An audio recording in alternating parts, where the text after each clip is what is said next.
Right, so today I have something a bit weird. Wait, no, that came out. No, damn it!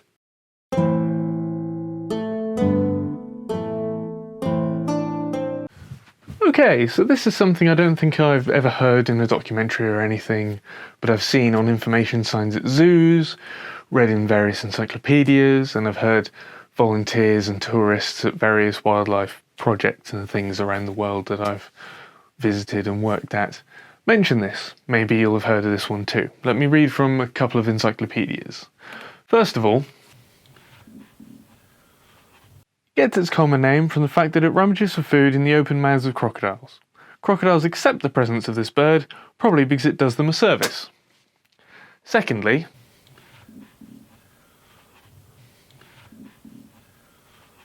Crocodile Bird, an African riverbank courser that feeds on parasites picked from crocodiles. It is 23 centimeters long and is black with white markings on the throat and above the eyes.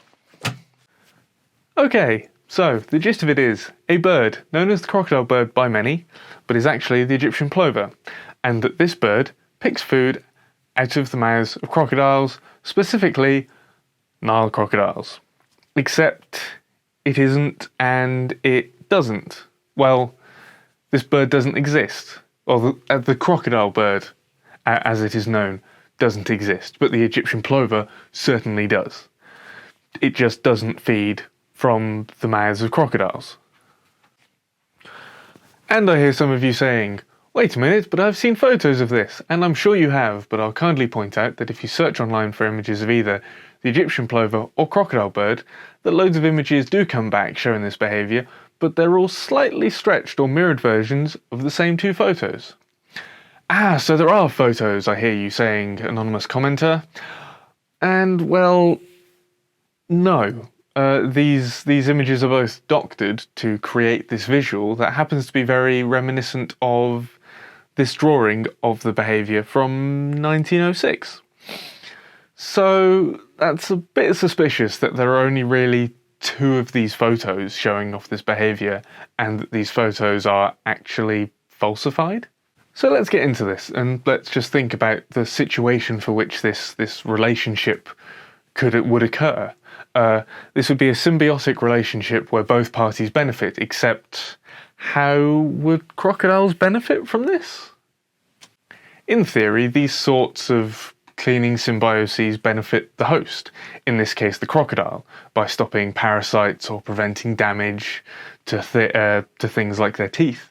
Except when you consider that a crocodile's teeth are hollow, as their new teeth are growing inside the old ones continuously, and these old ones falling off with the new teeth revealed perfectly underneath, and that they can almost continuously grow new teeth, then why would this kind of cleaning be required?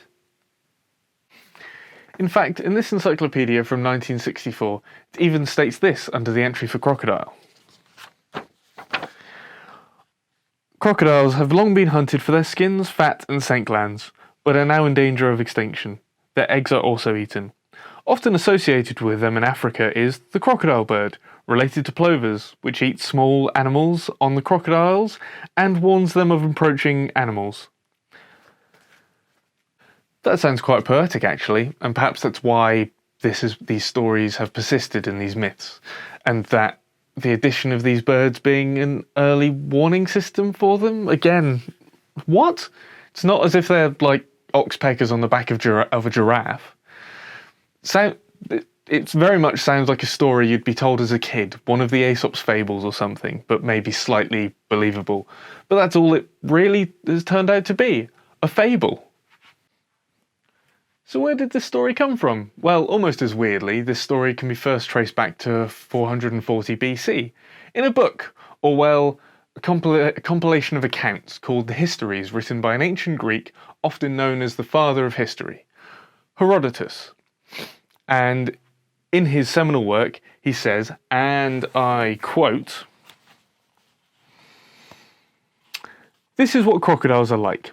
They eat nothing during the 4 winter months. They are 4-legged and amphibious in the sense that they lay their eggs in the earth, hatch their young there, and spend most of the day on dry land, but spend the whole night in the river since the water is warmer than the clear, dew-laden air. As far as is known, there is no mortal creature which grows so big from such small beginnings. The eggs it lays are not much bigger than a goose's egg, and the size of a newborn crocodile corresponds to that of its egg, but a fully grown adult can be at least 17 cubits long, and maybe more. It has eyes the size of a pig's, but huge teeth and tusks. It's the only creature in the world without a tongue. And the only one which does not move its lower jaw, but brings its upper jaw down to meet the lower one. It has strong claws, and its back is covered with impenetrable scaly skin. It is blind in the water, but has excellent sight in the open air. Because it spends its life in the water, its mouth is filled with leeches.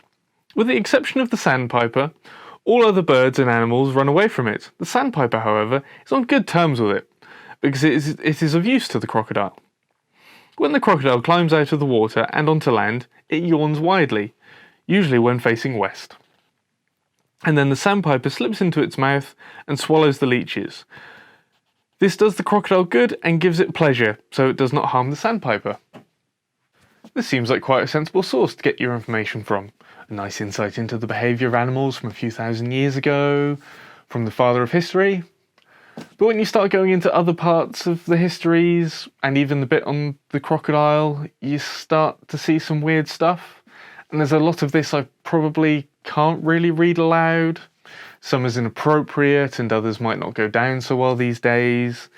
Descriptions of various peoples can get quite colourful.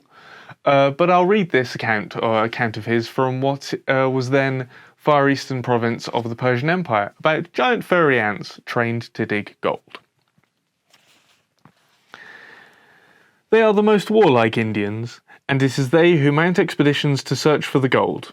The region in question is too sandy for human habitation. Now in the sand of this desert there are ants, which are bigger than foxes, although they never reach the size of dogs. There are also some of these ants in the Persian king's palace, which were caught in the desert and taken there. Anyway, these ants make their nests underground, and in so doing they bring sand up to the surface in exactly the same way that ants in Greece do.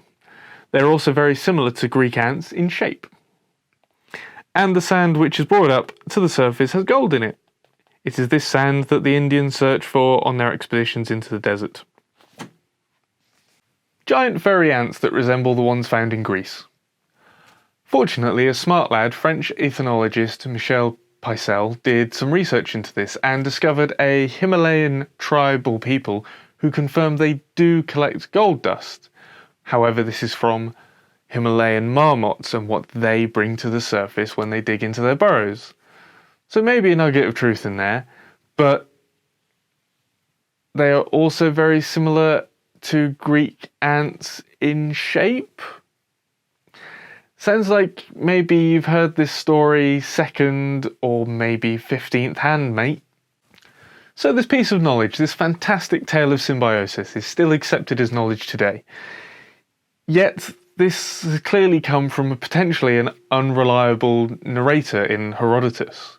Furthermore, this story has been added to, changed, reinterpreted over thousands of years in a weird game of telephone, with the origin getting more and more disconnected. Yet many of us still pass this off as fact. I don't understand why so much of this seems to be the case in animal behaviour and other sciences.